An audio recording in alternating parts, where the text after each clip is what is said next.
बिहार का चुनाव चल रहा है। 3 चरणों में चुनाव, 28 अक्टूबर, 3 नवंबर और 7 नवंबर को 3 चरणों में चुनाव होगा। बिहार का चुनाव न सिर्फ भारत बल्कि पूरी दुनिया में दिलचस्पी का सबब रहा है और सबसे ख़ास बात बिहार की रही है कि बिहार के चुनाव में न सिर्फ बिहार के बल्कि बाहर के लोग भी बड़ी संख्या में यहाँ प्रचार करने आते हैं, अपने राजनीतिक विचारों का प्रचार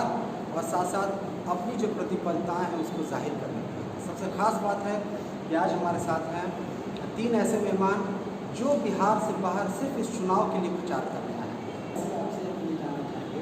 कि क्या चीज़ है आपको जो जेएनयू से बिहार की? देखिए,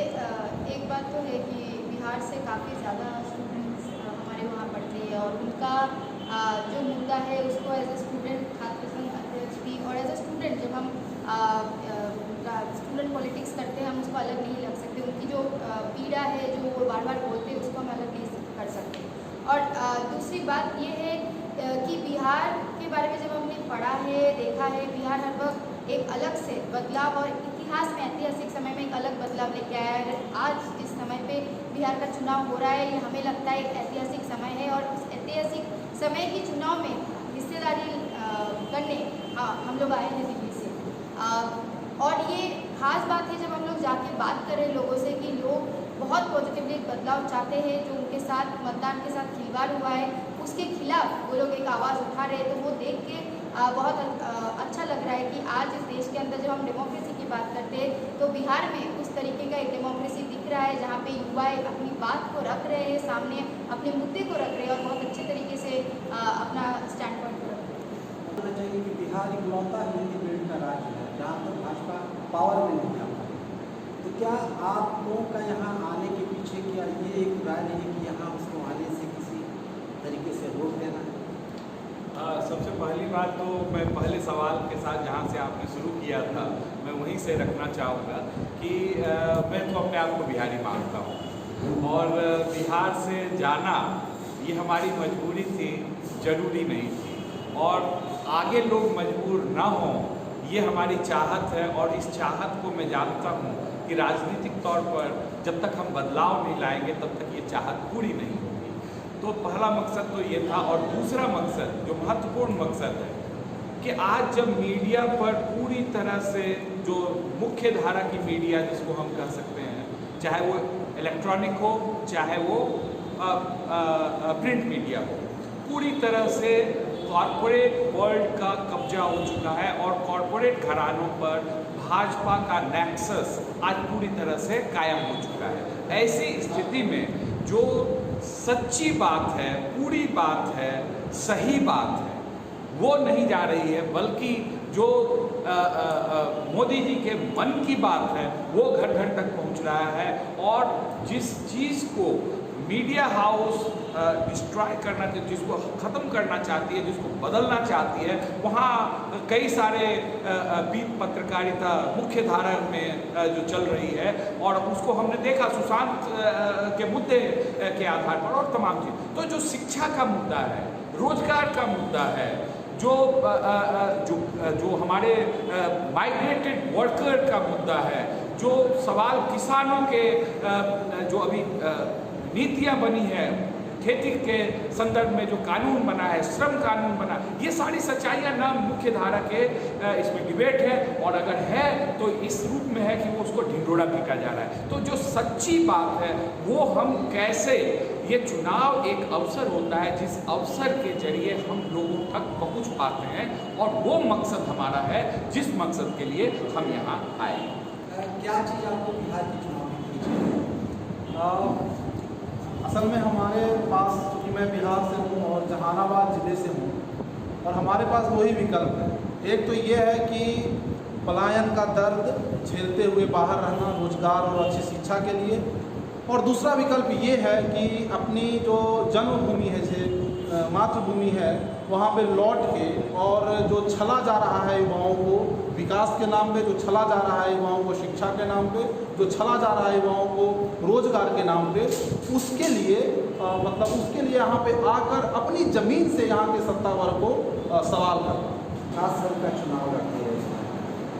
जेएनयू एक क्लोज कैंपस है, यहाँ एक बड़ी दुनिया है, तो वो चुनाव इस चुनाव में आपको क्या फ़र्क लगता है? हाँ, काफ़ी ज़्यादा फर्क है और पहली बार की एक्सपीरियंस भी है कि मैं इलेक्शन कैंपेन में आ रही हूँ। तो बहुत अच्छा लग रहा है लोगों से इंटरेक्ट करके, क्योंकि ग्राउंड का एक्चुअल जो मुद्दा है ना, वो यूनिवर्सिटी ऑब्वियसली इलेक्शन से काफ़ी ज़्यादा अलग है, लेकिन जो युवाओं की बातें हैं वो शायद हम लोग यूनिवर्सिटी में भी बहुत बोलते हैं कि यूनिवर्सिटी लेवल में जो युवाओं के मुद्दे हैं, तो यहाँ आके जिस तरीके से युवाओं की यूनिवर्सिटी के इश्यूज़ है, जिस तरीके से महिलाएं अपने इश्यूज़ को सामने रख रहे हैं कि उनका जो पीड़ा है वो स्कूल कॉलेज में फेस करते हैं, कि स्कूल में जैसे एक अधिकतर क्लास के बाद से स्कूल में शौचालय नहीं है, इसलिए वो लोग जा नहीं पाते, एक्सेस नहीं कर पाते एजुकेशन को। या महिलाएं जो आज हम लोग जब विभूतिपुर गए थे, काफ़ी सारे महिलाओं से इंटरेक्शन हुई, वो जो बार बार बोल रहे हैं कि इतना ज़्यादा उत्पीड़न है कि वो लोग बाहर जाने से डरते। तो एक अलग नज़रिया से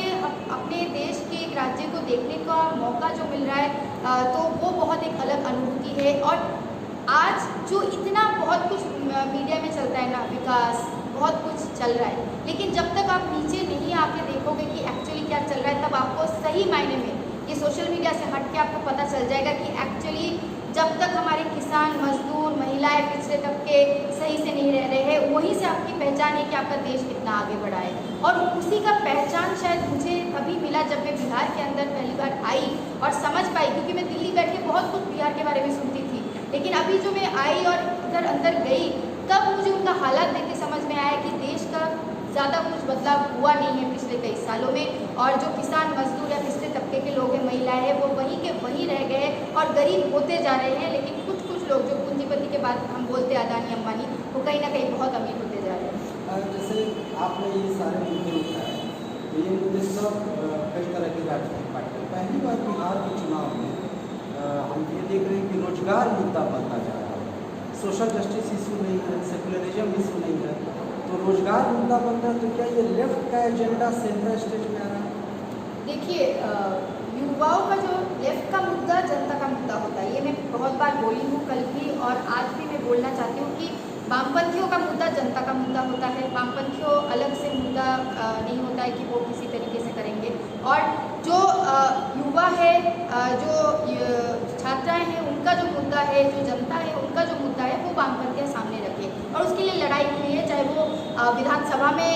वो रहे ना रहे, वो रास्ते में भी लड़े हैं, दिल्ली के सड़कों में भी लड़े हैं, बिहार के पटना में भी लड़े हैं। तो बात ये है कि अगर आज आप बोल रहे हैं कि लेफ्ट का मुद्दा है, मुझे लग रहा है एक अच्छी बात हो रही है इस बिहार के चुनाव में कि जनता का मुद्दा सामने आ रहा है, और जनता किस बात पे चुनाव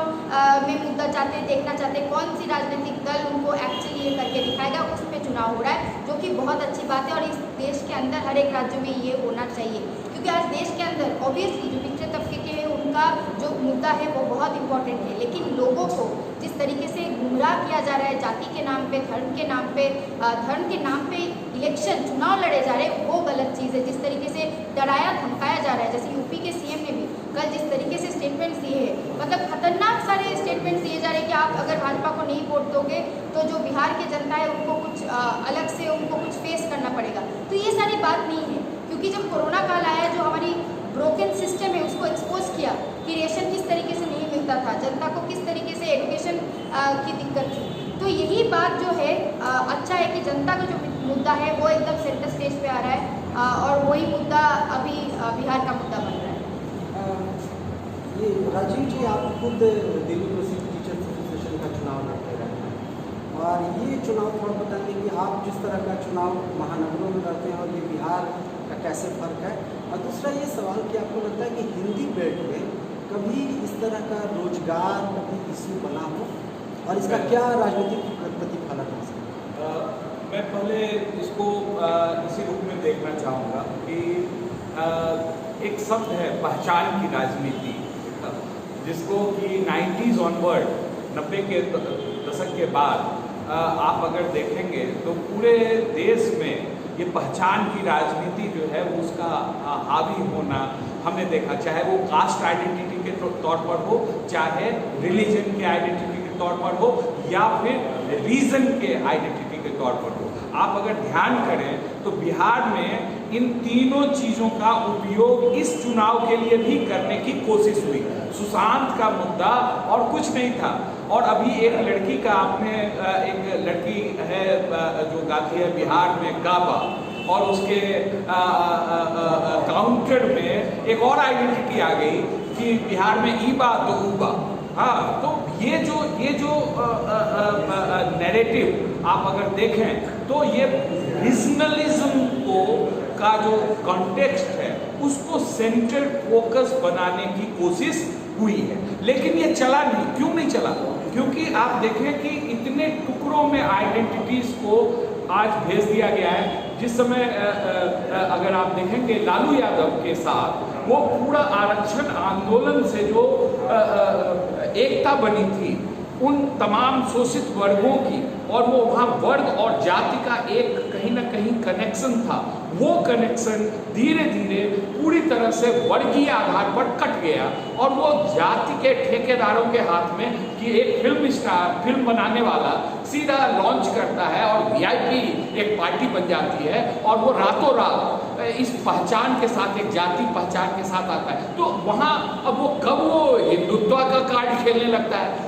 तो ये जो इतना गड्ढमड्ढ यानी आइडेंटिटी पॉलिटिक्स का जो अंतिम अस्त्र हो सकता था छलावे का, उस सब को जब चलाने की कोशिश हुई और वो चला नहीं। और रोजगार का सवाल पिछले लगातार दिनों में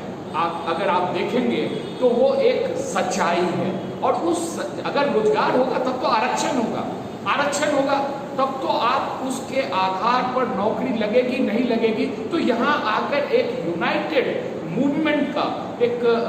सेंस बनता हुआ दिखाई दे रहा है और उसी सेंस को शायद आप वाम की राजनीति कह रहे हैं और ये वापसी उसी वाम के राजनीति की वापसी।